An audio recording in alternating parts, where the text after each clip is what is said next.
Good afternoon. I would like to call this workshop to order at 2 o'clock. Mrs. Hawkins is out of town taking a tour of the White House, so I will preside over this meeting. Our first presentation is number 126-3672, Review of You Thrive Elementary School of Brooksville, STEAM Charter proposed by Mrs. Dawn Williams, Supervisor of School Choice. Good afternoon. Dawn Williams, Supervisor, School Choice. On February 2nd, 2026, an application for You Thrive School of Brooksville STEAM was submitted. A committee of 20 district staff convened to review and evaluate the application. The members of the committee are as follows. Committee Chair, non-voting member, Dawn Williams. Executive Director of Student Support Programs, non-voting member, Lisa Cropley. Members, Alexis Brown, Director of Human Resources, Dr. Paula Clark, Supervisor of Professional Learning, Matt Goldrick, Director of Professional Standards and Labor Relations, Bill Hall, Fire Official / Plans Examiner, Julie Hansen, Accountant, Tiffany Howard, Director of Elementary Education, Dr. Mike Lastra, School Principal, Anna Jensen, Director of Exceptional Student Education, Jill Colassa, Director of Student Services, Ralph Leaf, Director of Transportation, James Lipsy, School Planner, Holly Longo, Director of Food and Nutrition, Dion Makinson, Coordinator of Finance, Jennifer Merschbach, Director of Research and Accountability, Dr. John Morris, Director of Secondary Curriculum, Angel Pagan, Director of Safe Schools, Megan Schlechter, Director of Federal Programs, and myself, Dawn Williams, Supervisor of School Choice.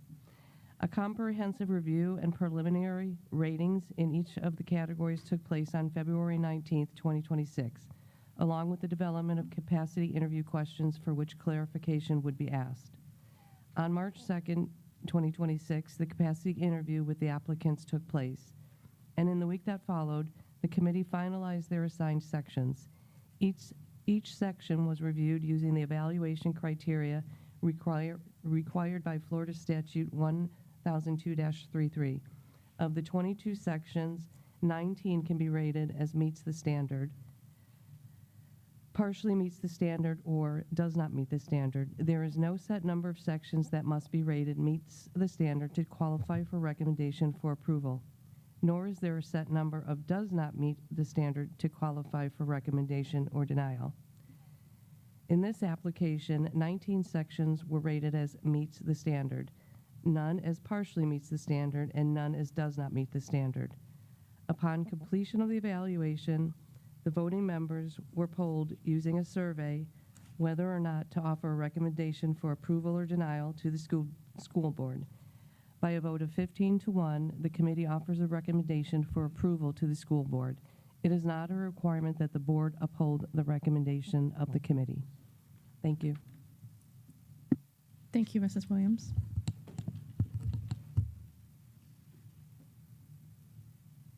Mr. Pender?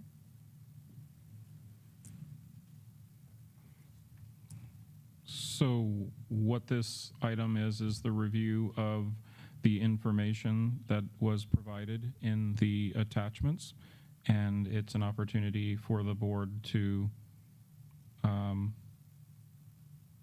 have any questions or any comments or anything about the application. Thank you. Mr. Johnson? Sure. Really basic questions. How many students you handle currently at Best Academy, and you're converting to, I believe, a K-8 it's going to be? How many students will you take? And you're now, what your current rating is, I believe you're a B school, if I'm not mistaken? No, sir, we're an I knew it was close. A. Very close. Very close, yeah. So if you could just, So currently, Best Academy has 91 students. We started the year with 94. Our capacity is 132. Mhm. We've never reached that capacity as of yet. right? It will technically not be a K-8. It will be a K-5 and a middle school. The reason for that is we would lose all of our history of our grade. So it will be an elementary school. So what would the total number of, Maximum would be 120, 116. with the elementary and the middle school combined? No, that's just for the elementary, and then 120? we have a maximum of 132 for So you'd be middle. at 330 roughly if you were at max? 332? 250? 250. 250. And then there's a Spring Hill campus. What's going to happen there? That's coming up in the next item. That's separate from this? It's a separate application. Yes, they're two separate applications. Okay, but do you know how many students they're going to be at the Spring Hill? I'm just curious. It's the same size as this one, So, K-5. okay, thank you. And we'll hear, Mr. Johnson, we will hear detail on, Oh, no, I Next. just general parameters, because Sure. we know we're crowded, so this is not a bad thing. any other questions? Mrs. Williams? So this item will come to a formal board meeting, I believe the 12th of May, and that's when you'll take action on it. Mr. Pender? Just one last thing is 12th of, Ms. Williams? The 12th of May, that falls within the 90 days without that extension? Yes, Okay, I was just curious. Thank you. you're welcome.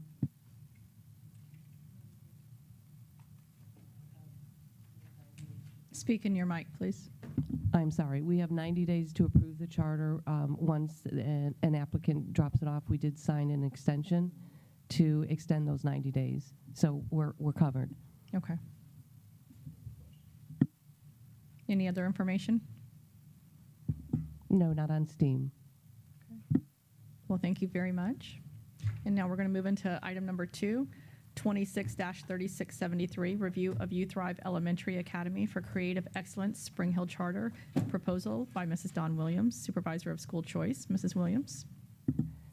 Thank you. On February 2nd, 2026, an application for You Thrive Elementary Academy for Creative Excellence was submitted. A committee of 20 district staff convened to review and evaluate the application. The members of the committee are as follows. Committee Chair, non-voting member Dawn Williams. Executive Director of Student Support Programs, non-voting member Lisa Cropley. Members Alexis Brown, Director of Human Resources. Dr. Paula Clark, Supervisor of Professional Learning. Matt Goldrick, Director of Professional Standards and Labor Relations. Bill Hall, Fire Official/Plans Examiner. Julie Hansen, Accountant. Tiffany Howard, Director of Elementary Curriculum. Dr. Mike Lastra, School Principal. Anna Jensen, Director of Exceptional Student Education. Jill Kalasa, Director of Student Services. Ralph Leith, Director of Transportation. James Lipsy, School Planner. Holly Longo, Director of Food and Nutrition. Dion Makinson, Coordinator of Finance, Jennifer Merschbach, Director of Research and Accountability, Dr. John Morris, Director of Secondary Curriculum, Angel Pagan, Director of Safe Schools, Megan Schlechter, Director of Federal Programs, and Dawn Williams. A comprehensive review and preliminary ratings in each of the categories took place on February 19th, 2026, along with the development of capacity interview questions for which clarification would be asked. On March 2nd, 2026, the capacity interview with the applicants took place, and in the week that followed, the committee finalized their assigned sections. Each section was reviewed using the evaluation criteria required by Florida Statute 1002.33. Of the 22 sections, 19 can be rated as meets the standard, partially meets the standard, or does not meet the standard. There is no set number of sections that must be rated meets the standard to qualify for a recommendation for approval, nor is there a set number of does not meet the standard to qualify for recommendation for denial. In this application, 19 sections were rated as meets the standard, none as partially meets the standard, and none as does not meet the standard. Upon completion of the evaluation, the voting members were polled using a survey whether or not to offer a recommendation for approval or denial to the school board. By a vote of 16-1, the committee offers a recommendation for approval to the school board. It is not a requirement that the board uphold the recommendation of the committee. Thank you. Any questions? Thank you, Mrs. Williams. Board, do we have any questions? Mrs. Bonzik? This is the 6 through 8? Is that what I'm understanding? No, this is another K through 5? Okay. On the other side of town, right? So where's the middle school? I thought, maybe I misunderstood. I thought a middle school was coming too. The middle school's No, going we in- currently are a middle school 6 to 8 that Okay. has been operating for 14 years. Okay. We'll be going into its 15th year. So, but this one's just going to be a K through 5? Yes, ma'am. Okay, thank you. What is the location of the new elementary? It will be in Spring Hill. Where in Spring Hill? The address? So we're looking at a building we haven't closed on yet, near Spring Hill, or Spring Hill Drive and 19. But as soon as we have the information, the formal information, we'll share that with the board, but we don't have a building at this time. Because my question then becomes, can we approve it without a location?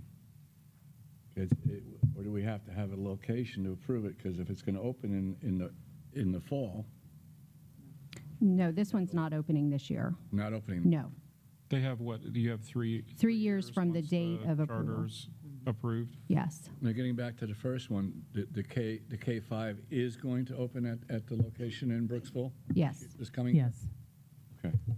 I just wanted clarification. But only kindergarten and 5th grade will be the first year, and then 2 grades each year after that to be at full capacity in 3 years. Right, I have great expectations. You always do a wonderful job, If- Mrs. Young. Thank you. If the building that you're looking at falls through, what would it still be the same vicinity, the same area that you would? Yes. We'll definitely be opening in the Spring Hill area. Thank you. You don't need that information to approve it? You're not approving anything. I'm just saying at the meeting. We do need an You will, address. yes, you will at some point. But I don't think you need the address to approve the charter. No. That's correct. And, Okay, so let me get unconfused. okay, So May 12th, we would approve the charter, and then they have to come back to us after that, and we approve the location? Or they could just pick any location they wanted? they would announce the location, I would think. I don't think that has to be approved. It will- Is I that mean, correct? there- No. Oh, go ahead. No, I mean, you're also at some point approving a charter agreement, and that should spell out the location. Now, if it doesn't have the location, or they don't have one on May 12th, That's okay. They don't have to have a location by May 12th. okay, they have to let us know the location before they open? Yes. And that has to be approved by the board?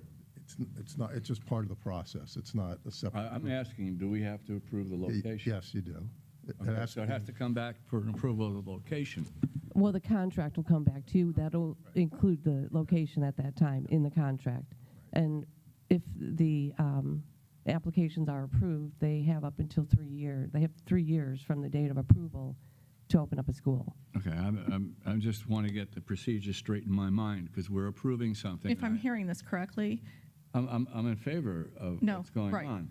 No, Don't if I'm hearing this, misunderstand me. I'm just trying to get the procedure straight in my Right. mind, that's all. but if I'm hearing this correctly, the school, we will approve the school, and then if they want to switch buildings, switch locations somewhere that direction, wherever then that will come back. We'll know at that time where it's going to be, and then we will approve. Well, you're approving the charter first. That's right. And then whatever The happens. location will between- come later. and- Exactly. And that location will be part of the agreement that you also have to approve. So if we decide, I'm just for argument's sake, I'm playing devil's advocate, that we don't like the location or the location's not suitable, we can reject that in the future after we've approved the charter? I Or don't do we have think- to go along with what they provide us? I don't think the location Let him matters. answer. It's a legal question. Well, the answer is, yeah, I don't believe you can reject based on the location of the school.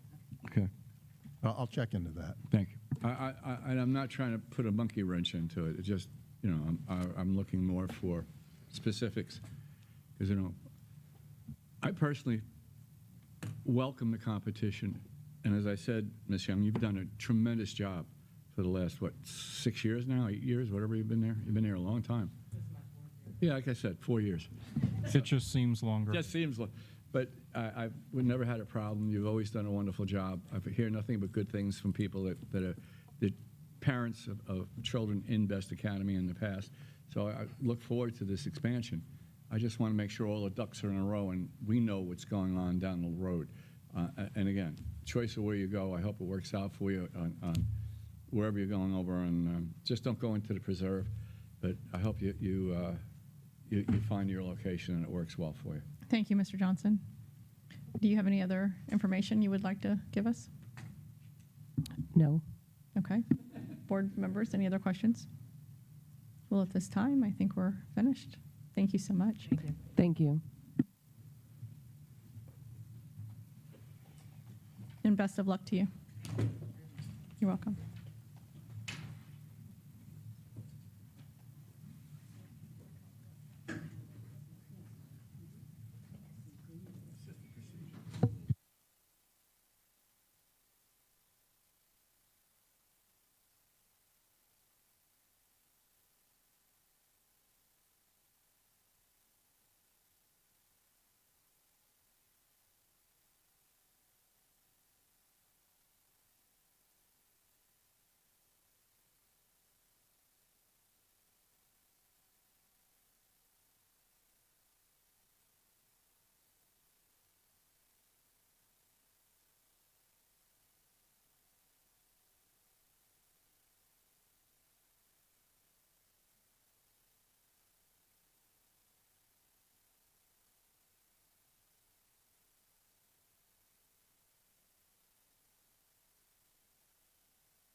Okay, you be the computer lady. They want to look at, do they want the original?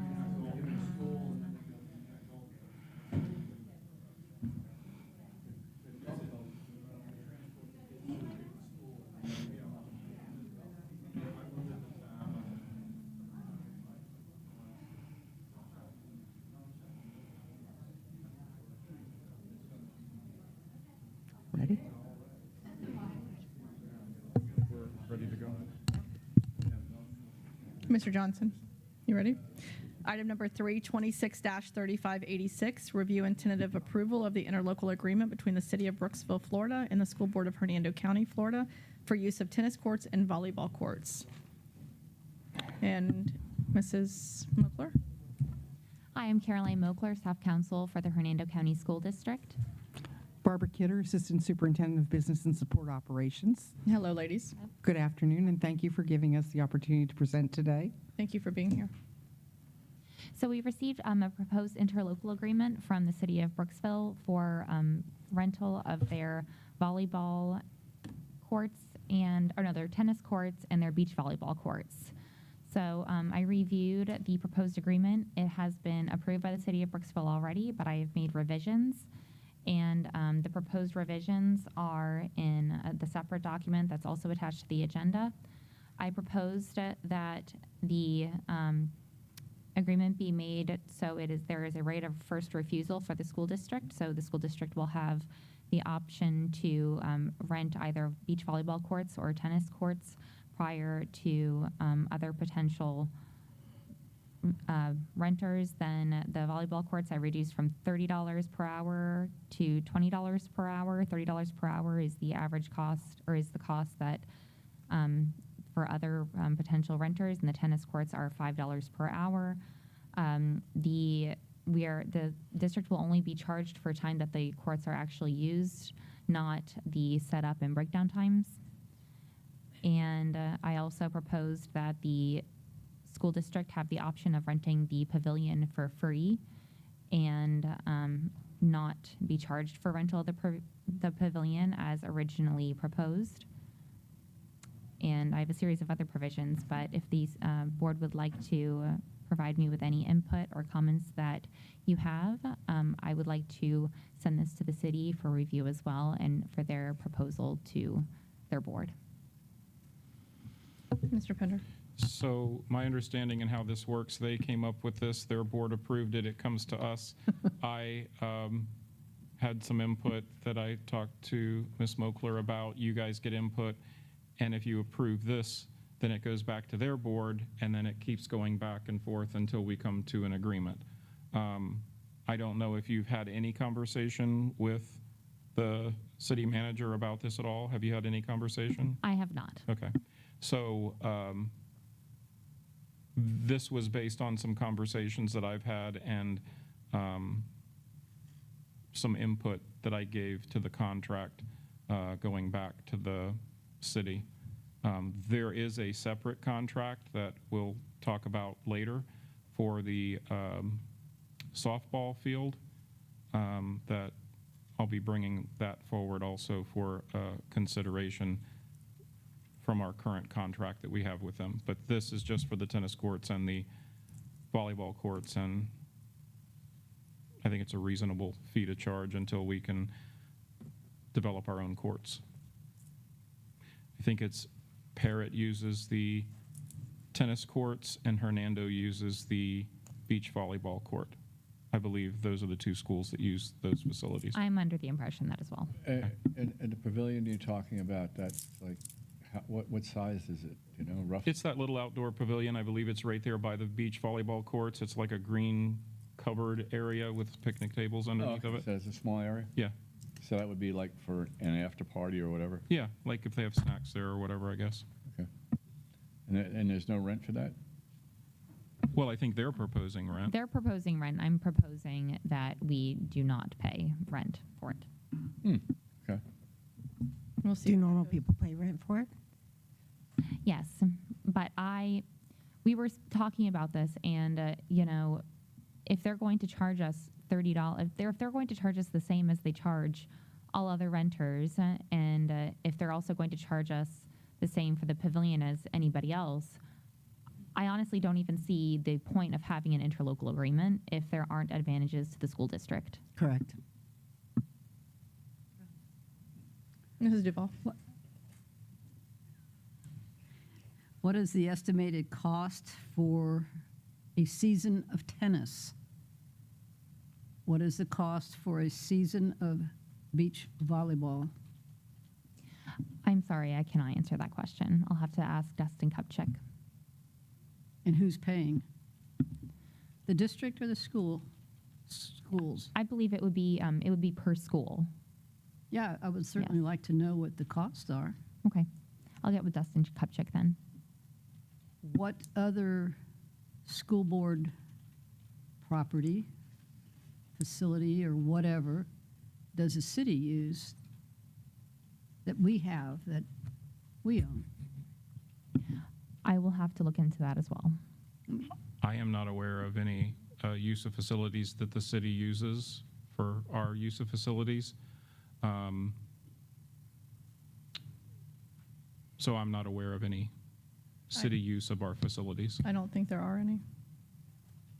But I do think that the volleyball courts, we do need to look into the high schools. I know Springstead is currently the only school that has the volleyball. I think that is being looked at, if I'm So, correct, in previous conversations. yeah, but I don't think anything's come to fruition. I think it's just a topic of discussion. I think we need to go past that. But Springstead was donated, wasn't it? Yes. 90% of that was donated by Lorica Contracting and donors. And I sand think we what can do have the you. same.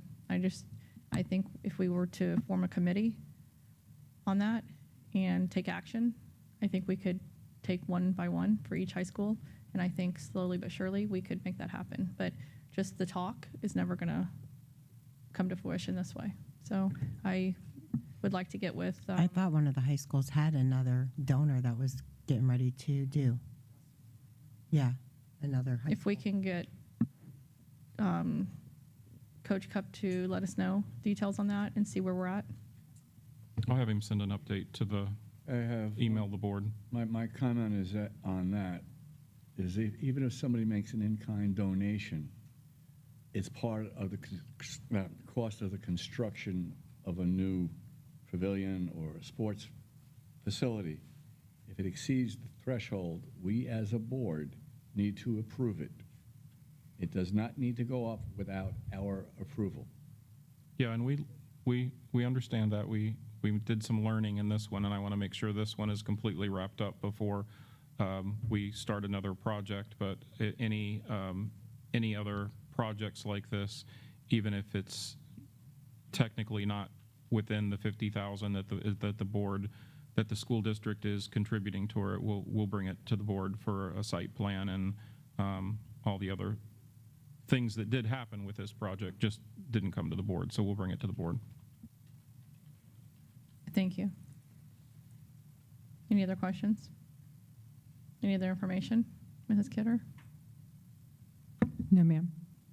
Council? I Happy do want to birthday. ask Ms. Duval, would you like me then to get that information back to you with the estimated cost and then bring this back to workshop? No, it doesn't have to come back to workshop. I would like all of them to know what the costs are, Okay, and I'll get then information then. that will determine, in part, my vote. Okay, okay. And I would like to hear from Coach Cup on the details of trying to get the volleyball courts in other high schools. Okay. Will do. Thank you. Thank you so much, ladies. Thank you. Thank you. Mr. Myers, do you have any closing comments? I do not. Board members, do you have any closing comments? Mr. Pender? No, I do not. The workshop is adjourned at 2:26 p.m.